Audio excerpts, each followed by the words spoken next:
Instantly, when we saw that, we looked at who was on the roster, and we all now has been sending them to the extra COVID test centres. So you haven't been contacted by authorities? Haven't been contacted yet. Would you expect to be? Yes, we would. 3 of her workers are anxiously awaiting test results. Rubus Kunar is a chef up the street, and he's alarmed that what the Prime Minister has described as the Victorian wave of coronavirus could be spreading to Queensland. The cafe's been shut down nearby. Maybe some people are infected, so we must take measures throughout this area. The 2 19-year-old women who tested positive for coronavirus after flying in from Melbourne via Sydney and spending 8 days around Brisbane and Logan are now under investigation for allegedly lying to avoid quarantine. Their 22-year-old friend has now tested positive. 2 of the trio work at schools which are now closed, and nursing homes around Logan have been locked down. And it's also been revealed in the past hour that these young women will have to appear in court. One of them is still refusing to tell police where she has been in those 8 days. And more bad news in Australia. Victoria will reportedly announce more than 700 new cases very shortly. That would shatter the current record of 532. They are 4 of the world's richest and most powerful chief executives. But today, the bosses of Amazon, Google, Apple and Facebook have been facing questions in the US Congress about their power and whether they are biased against American conservatives. The 4 companies have a combined market value of about $5 trillion, but Facebook's Mark Zuckerberg told the hearing their products save people money. When Facebook bought WhatsApp, we could compete against telcos who used to charge 10 cents a text message, but not anymore. Now people can watch video, get groceries delivered, and send private messages for free. That's competition. New companies are created all the time, all over the world. And history shows that if we don't keep innovating, someone will replace every company here today. The chief executives defended criticism of them stifling free speech by saying their platforms provide people with exactly that. And the US has now reached another grim milestone, 150,000 deaths related to the coronavirus. The country has experienced one of its deadliest days since the pandemic began. Florida, for instance, broke a record for the most daily deaths in a state. And while predominantly older people are dying, Dr. Deborah Birx of the White House Task Force says the virus is more so being spread by young people. That's also what the World Health Organization says about the latest spikes in Europe. But in America, CNN's Nick Watt reports. The US just suffered the deadliest day of the summer so far. 1,244 lives reported lost to COVID-19 Tuesday. And if we don't do something to change our course, we will have multiple hundreds of thousands of deaths in this country. The Association of American Medical Colleges wants decisive, coordinated action, releasing a detailed roadmap calling for increased testing, enforcement of reopening criteria, as well as informing and educating the public.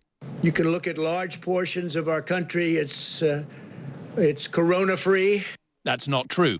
No deaths in nearly 6 weeks, but even Vermont just pushed reopening schools back a couple of weeks. A new study suggests that states that closed schools early in the spring saw significant declines in COVID cases and deaths.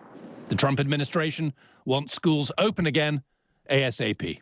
This may sound a little scary and harsh. I don't mean it to be that way.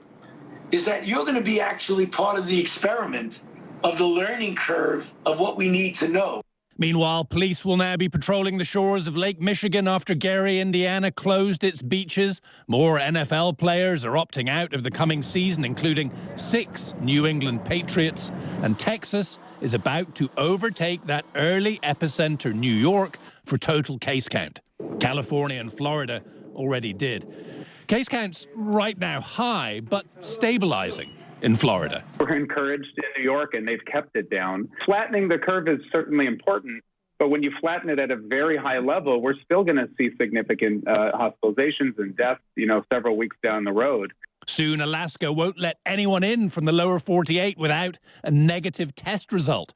The president loves to tout his early travel restrictions imposed on China, But and by the time we realized Europe threat and shut down travel to Europe, there was already probably 2 or 3 weeks of 60,000 people coming back every day from Europe. That's where the large seeding came in the United States. That report by CNN's Nick Watt. Authorities in Papua New Guinea are scrambling to contain a COVID-19 outbreak in the nation's capital. After recording only a handful of cases in the first few months of the pandemic, dozens have been confirmed in Port Moresby in the past 2 weeks. RNZ Pacific's Johnny Blades has been covering developments and joins me now in the studio. Johnny, does the PNG government have a good handle on the extent of this outbreak?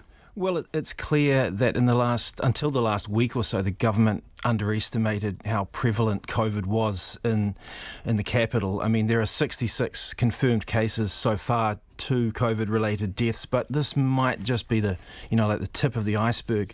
There's only been around 10,000 people tested to date, but in a population of 8 million, that's not very much.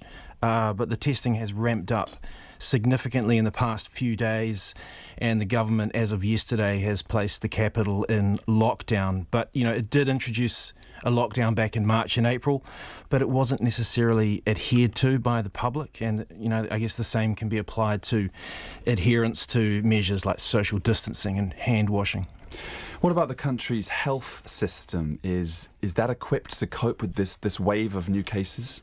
Not really. There's a chronic shortage of health workers and facilities. Unfortunately, an alarming number of the health workers in the capital are among these 66 confirmed cases to date, including staff at the central laboratory which handles the testing for the virus. But just in the last day or so, it's been confirmed that an Australian health crisis response team will be dispatched to Port Moresby, and the WHO is also adding to its team on the ground. But, as I say, the facilities are very limited, and there are fears that this lockdown may just have come too late.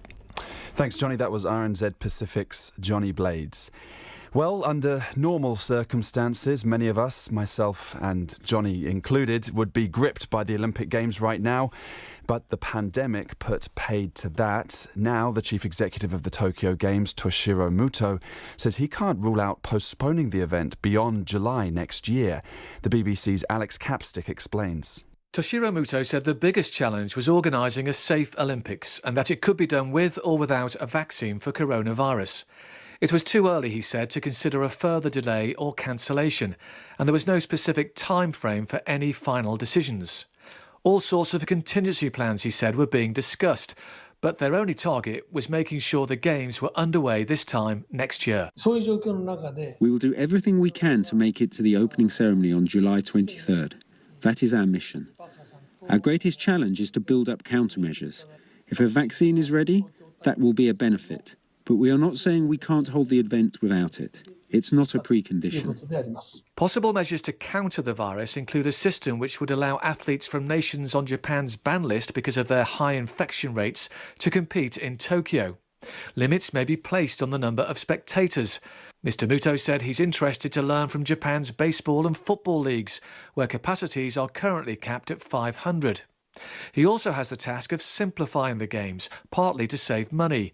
And while he insists the sporting competition won't be compromised, he accepts the opening and closing ceremonies could be scaled back. That was the BBC's Alex Capstick. And finally, archaeologists in England have solved an enduring mystery about Stonehenge, the origin of the giant boulders that form the outer circle of the ancient monument. Geochemical testing indicates the megaliths came from about 25 kilometres away from a site called Westwoods. The monument's smaller bluestones have already been traced to Western Wales. And that's World Watch for today. I'm Max Toll. Back to you, Mani. Thanks, Max. And that's Midday Report, Te Purongo o Te Pautūtanga for today, Thursday, July the 30th. We'll be back tomorrow with interviews and the latest news from Aotearoa and the world. But for now, from the Midday team and our awesome producers and our operator, kia pai tō koutou rā, hei kona.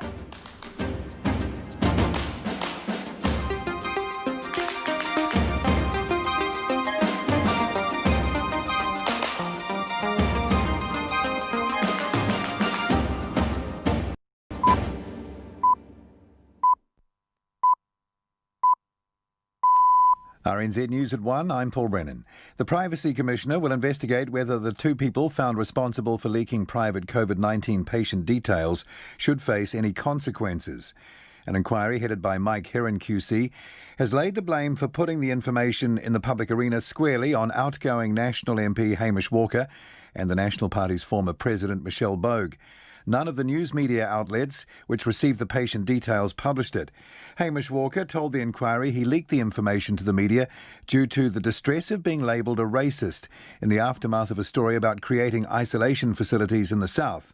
Mike Heron says 2 people were responsible for the breach. Ms Bogue and Mr Walker were each responsible for the unauthorised disclosure of this sensitive personal information. Their motivations were political. Their actions were not justified or reasonable. Mike Heron QC. Oranga Tamariki is increasing the amount of money it spends on Māori service providers. A new report shows the number of Tamariki Māori in state care in the 12 months to March 2020 fell to 874, compared with 1,220 in 2019. Just under 25% of Oranga Tamariki spending goes to Māori providers.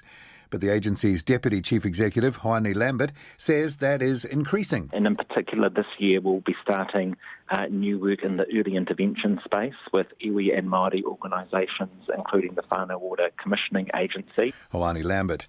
The Australian state of Victoria is expected to announce more than 700 new coronavirus cases today. The figure of 723, if confirmed, would shatter the previous single-day record by almost 200 cases. 13 new deaths are expected to be announced, which would also be a daily high. The government is allocating $40 million to assist with the cost of voluntary mediation and arbitration for businesses and landlords resolving rent issues. It had previously announced funding to help small or medium businesses reach agreement on a fair... All right. Good afternoon, everybody. I know there's strong interest in a number of developments today. So before I hand over to Dr. Bloomfield to do the update on today's numbers and the Korean citizen case that I know there's interest in, I do want to run through a few of the other issues which I know that you will also want to ask about. So first, testing in the community. As you know, we've been working over the last few weeks to get those testing numbers up. The testing numbers in the community are still not at the level that we are aiming for, and we do need more to be done in that area. So while we've issued new guidance to GPs and we're continuing our focus on testing at the border and in isolation and quarantine facilities, we're still not seeing the numbers overall that we want to see. So one of the issues that we are facing, and let's be frank about this, is that people are reluctant to be tested. And that is something that we all need to play our part in. In order to stay on top of COVID-19, to make sure that we don't have any community transmission, my message to all New Zealanders is, if you're offered a test, you should take the test. If you are asked to be tested, you should take the test. This is part of our obligations collectively as part of the team of 5 million, that we all need to be playing our part in making sure that we're keeping our testing numbers up and that we're identifying any risk of COVID-19 in the community as quickly as possible before it starts to take hold. The survey by the College of GPs that Dr. Bloomfield went through earlier in the week is showing that GPs are experiencing a similar phenomenon. I don't want to be critical of the New Zealand public here, but I am issuing an appeal to the public that we've all got to continue to stay on guard and play our part. So our ongoing testing and contact tracing regime is one of our best lines of defence against COVID-19 and keeping the openness and the freedom that we have all come to enjoy, which is setting us apart from much of the rest of the world. Someone refusing a test could be the difference between identifying a train of transmission or it going undetected in our community until it's too late. So if you're offered a test, once again, please take the test. If your GP or your doctor asks you to get tested, then please say yes to that. So far we've had 460,000 tests taken in New Zealand. That means somewhere around, there'll be a little bit of double up in there, but that means somewhere around 9% of New Zealanders have had that test. That is a pretty significant proportion of the population, and I want to thank all of those New Zealanders who have done their bit by doing that. But the outbreak in Victoria shows us now is not the time to be complacent. More than ever, we need Kiwis to get tested when they're asked to do that. A brief update on the COVID Tracer app. We've now got 621,400 registered users. There have been 82,287 posters created and placed. And to date, the number of scans is 1,604,609. Today, the latest update has been released. I have downloaded it onto my phone. I can confirm that it is working. The update allows users to manually add in their extra appointments, and I encourage everybody who is using the app to make sure they are updating it, and those who are not using it to download it and to start using it. The ability to load in appointments retrospectively and to manually enter appointments where there is no QR code in place is one of the most common requests that we've had of the app, and that issue has now been fixed. So please download the report. Finally, before I hand over to Dr. Bloomfield, this morning, Michael Heron QC issued his report into the investigation of the leaking of patient details. The report is very clear in its findings. It sheets the responsibilities firmly home to Michelle Bogue and to Hamish Walker. This was a disgraceful and grubby act carried out by two National Party members for political purposes. They gave no thought to the stress and harm they may have caused to the individuals as they hatched their plan to gain political advantage. The report is also clear that the ministry's processes could have been tighter, and they have now done that, and the risk of further leaks of that information has been removed. Casting our minds back, the ministry did take precautions and had processes in place to safeguard the information. Those processes were motivated by the need to protect frontline health workers. They were drawn up and put in place in speed at a very unprecedented time. The report finds they could have moved more quickly to narrow the distribution list and to be extra safe with that information when community transmission was contained. But I want to be absolutely clear here. The system, like all systems, relied upon the integrity of all of the organisations who receive that sensitive information. All of those health organisations and professionals acted as New Zealanders would expect, all except for one. Mr. Heron makes it very clear that no system can completely prevent such deliberate acts by malevolently motivated individuals. Mr. Heron also has strong words and actions or non-actions, on the actions or non-actions of the then health spokesperson Michael Woodhouse, and I encourage him to take those thoughts into consideration. So again, I would like to reiterate my own thanks to all of the media outlets who received that sensitive information and the responsible way that they handled it. I'll now hand over to Dr. Bloomfield for today's update, and then we'll take your questions. Thank you, Minister. Kia ora koutou katoa. So today there is one new case of COVID-19, which is in managed isolation. It's been now 90 days since the last case of COVID-19 was identified that had been acquired locally where there was an unknown source. Today's case is a woman in her 20s. She arrived in New Zealand from Ireland via Dubai on the 24th of July. Her positive result was from the testing at around day 3 at the Ridges facility in Rotorua. She's now been transferred to Auckland to the quarantine facility there.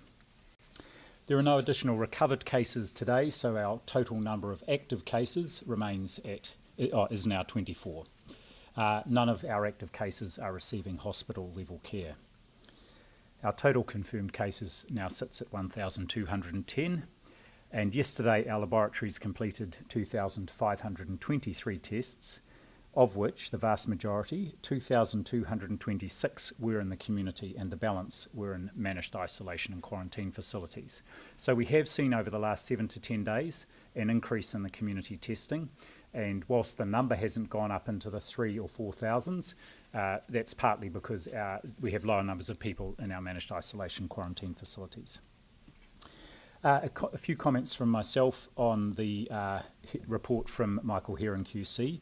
I do first of all want to acknowledge the 18 people who were affected by this privacy breach. The Ministry has been in contact with them all to apologise, 17 of whom we spoke to personally and the other contacted electronically at this stage, and to keep them informed about what is happening. I want to update you on the actions the Ministry is taking in response to the breach. The immediate action was to stop sending the information that had been being sent on a daily basis to a group of organisations as it had been sent right from early on in the pandemic to support their operational activity and keep their people safe. We stopped sending that information given that under the circumstances where currently all our cases are in managed isolation and quarantine, we don't feel that those organisations need to receive it. At the same time, we have reviewed the list of organisations and people who would receive the information should it be required again in future, and to ensure there is a clear reason for them to receive it. I should say that there was already a clear policy in place and the information was being shared in line with that. Should personal information be required by any external parties in the near term, then we will ensure that there is a very clear reason and arrangement for sharing that information with good protection of it. We have also issued a breach of contract notice to the Auckland Rescue Helicopter Trust in line with our legal obligations under the contract with them. And finally on that, I want to say that every day we have people who work in the health sector who have access to New Zealanders' health information. I know, for my own part, that they take that responsibility incredibly seriously, and I want to thank them for the work they do every day to ensure the privacy of New Zealanders. Just an update on the COVID case that has been reported from South Korea. We too continue to receive and analyse information about the person who recently tested positive on arrival in South Korea. There is still no evidence from all of our follow-up activities and our ongoing testing in the community that there is community transmission in New Zealand. So we do consider the public health risk low, and all the testing we have done domestically, including of the close contacts and of others who are casual contacts, has returned negative results. And further contact tracing, as we get more information about the individual's movements when they were here in New Zealand over the few weeks before they left, we are doing further contact tracing, and we're indicated offering or undertaking testing. We did receive the result of the second PCR test from Korean authorities overnight. That result was positive. Now, right from the start, we have been considering 4 possibilities for this case. First of all, it may have been a false positive result. That's now been ruled out. The second is that it may have been an old infection that has returned a positive result, and we have seen those here before, and they have been widely described internationally. The third is that the case acquired their infection during their travel from New Zealand to South Korea, in particular during quite a lengthy transit period in Singapore. And the fourth is, of course, that the case may have acquired the infection more recently in New Zealand, and the latter is the one we are working to rule out. So we've done the close contact tracing of passengers on the domestic flight that took the person from Auckland to Christchurch before they flew out to Singapore. We know the person's movements on the ground in Christchurch, and there's been some media around some of the businesses that were visited, and they have been greatly cooperative and helpful in supporting contact tracing and any relevant testing there. We're looking at their wider movements as we get more information. We will continue to work on that. However, we also want to do some further surveillance in the 2 places where we know the person has been in the 3 weeks or so before they left New Zealand. That is in South Auckland, particularly around Manurewa, and also in Queenstown. So I am suggesting that anybody who has been in Queenstown from the from the 1st to the 4th of July, a very short period, and this was before the school holidays, but anyone who's been there who may have had or has symptoms or may be concerned, please do get a test. And likewise, if people in Manurewa have symptoms, you will be offered, you should seek advice and get a test, and others who may be concerned, please do reach out. And if you would like a test, that will of course be free. We will continue with the targeted surveillance and ongoing follow-up of any close contacts, and I do want to thank the person who is now back in South Korea and the people they stayed with here in New Zealand for their enormous cooperation and helpfulness in us being able to get on to this case.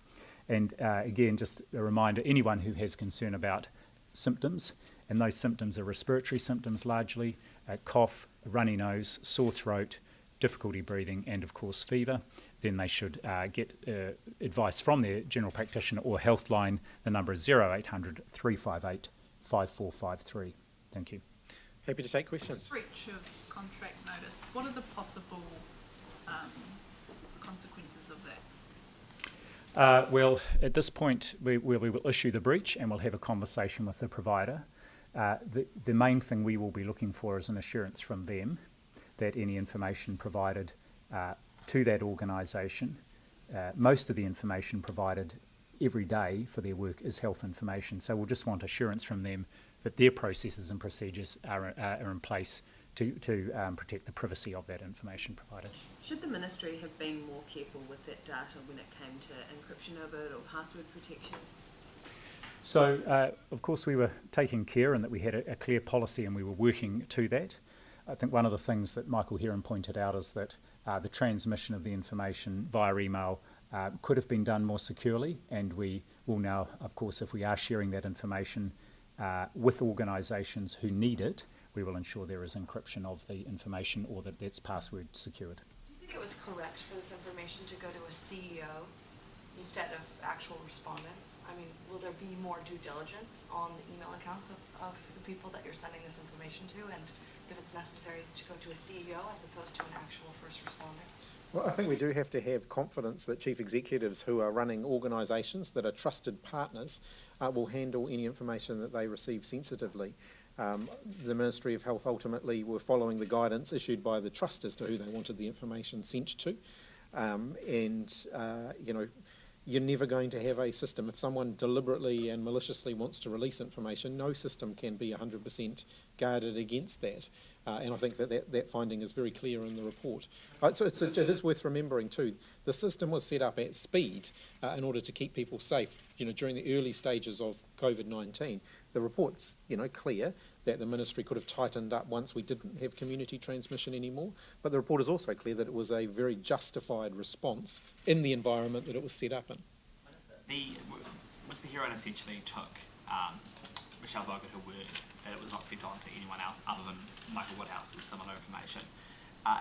Obviously, with an Inquiries Act question, it would be quite bad for her to lie to the inquiry in terms of legal ramifications. But do you think that's good enough to take her on her word on that, or would you have preferred for there to be kind of a forensic email investigation?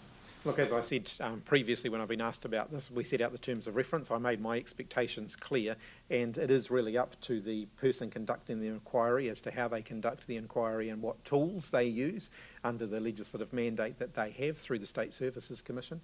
Michael Heron has found in his report that both Michelle Bogue, Michael Woodhouse and in fact Hamish Walker as well were very cooperative and shared with him all of the information that he felt he needed in order to be able to reach a finding. Of course, he did have other tools at his disposal had they not done so, and had he felt that he needed to use those in order to get the information that he needed. So your expectations.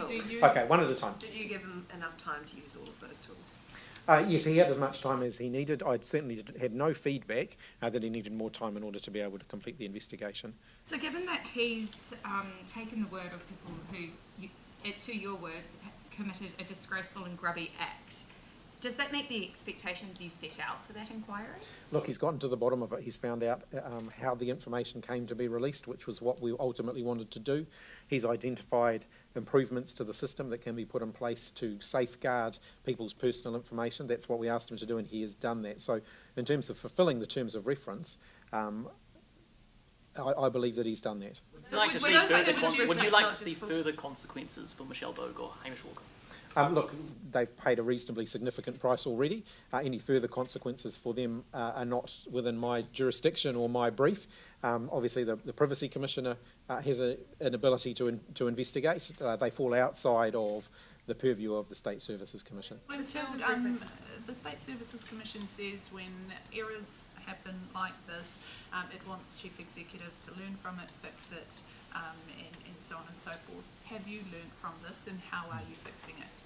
Yes, so the expectation Peter Hughes makes is very clear. Is to own it, fix it and learn from it.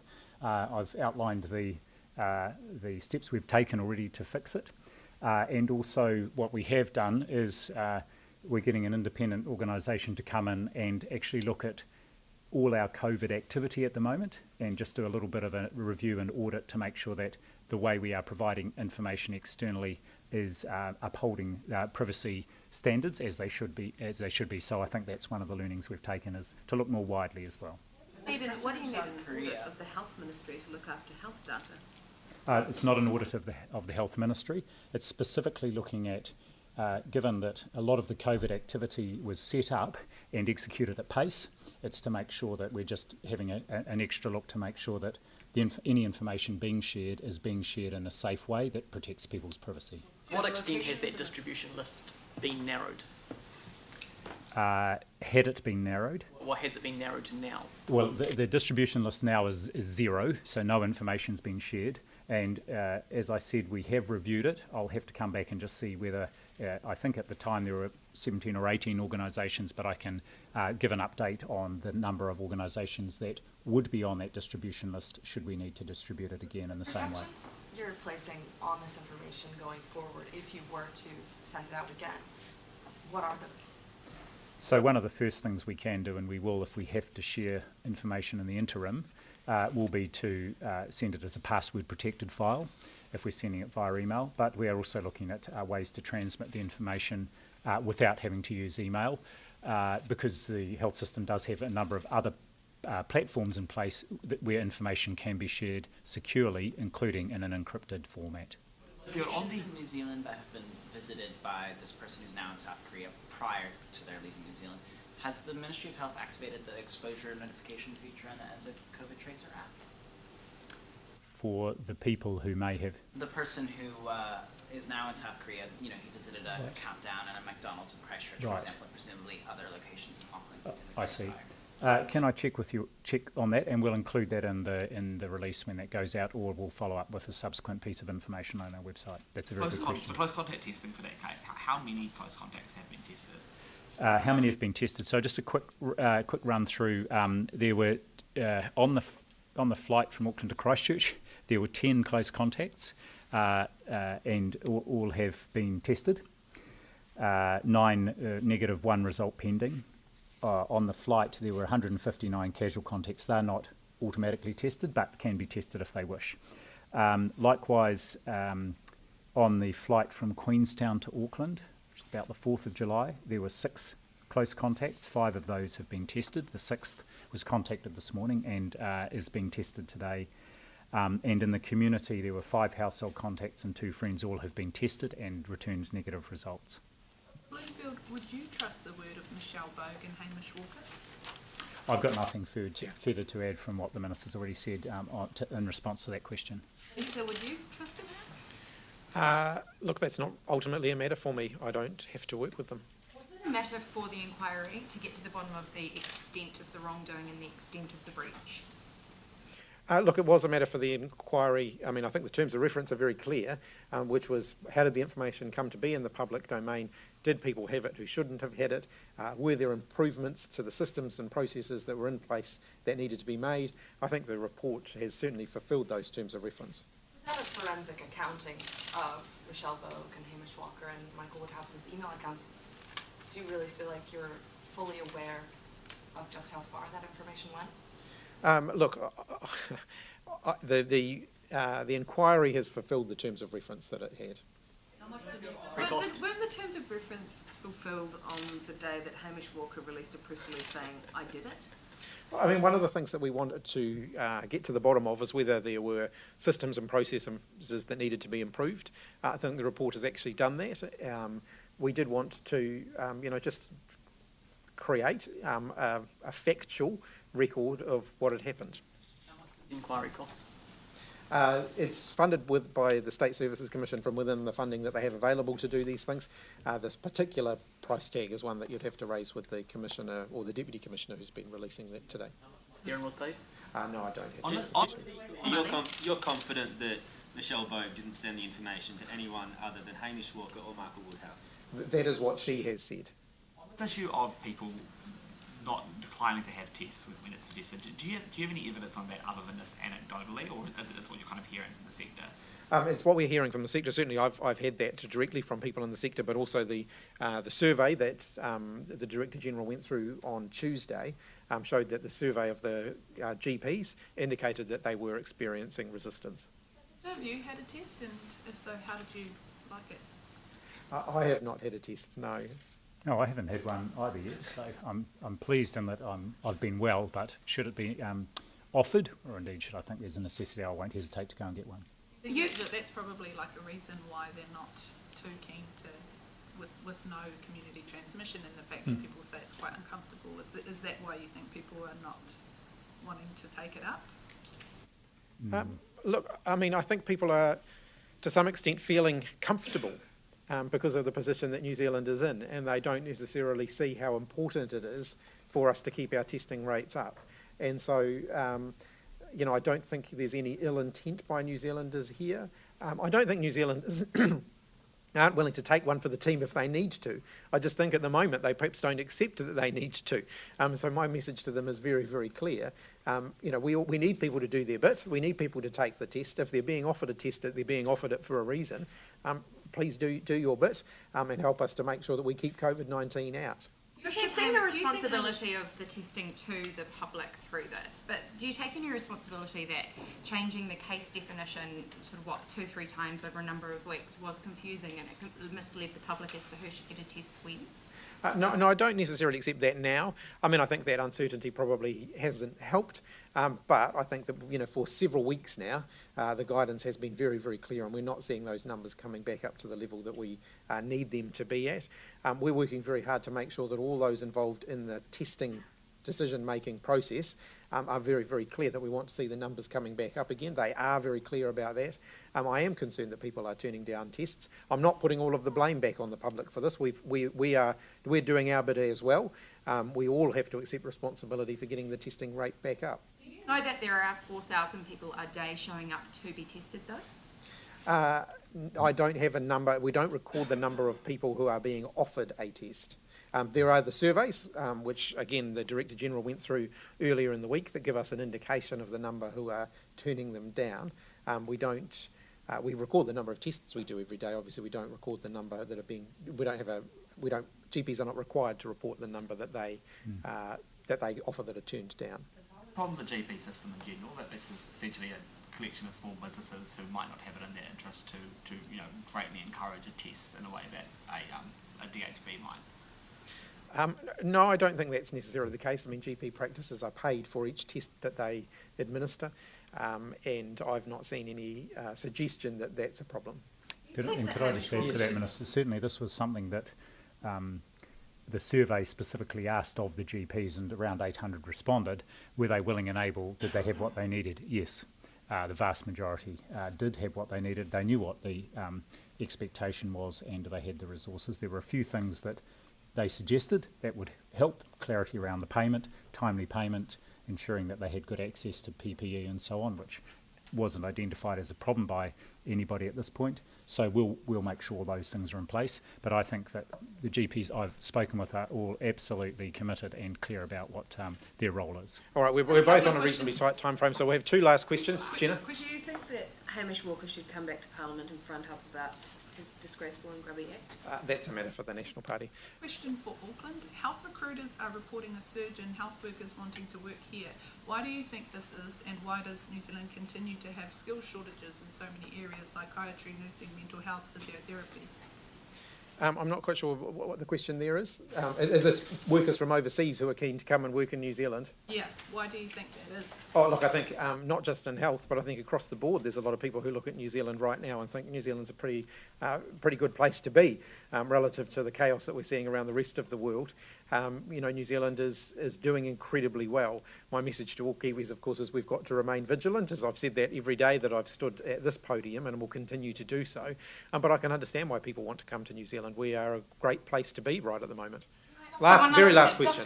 So whose responsibility is it now to get to the bottom of how far this patient data leak went for the for these 18 people whose data was leaked? They've have the right to know how far who saw this information. So whose responsibility is it now, or is it just we have to believe these two people? Look, I think we conducted the inquiry. We initiated the inquiry. The inquiry has reported back. As far as I'm concerned, that's the end of the matter for this particular incident. All right, you can be very last. That's a bit cheeky, but go on then. With a breach of contract clause, typically there's a penalty associated with that embedded in the contract. What's the penalty? I don't know what the penalty is, and it may be that, this isn't an exercise in trying to penalise someone. It's an exercise in ensuring that the organisation's systems are protecting private information. So that's the conversation we'll be having with them. Thanks very much. Thanks very much, everybody.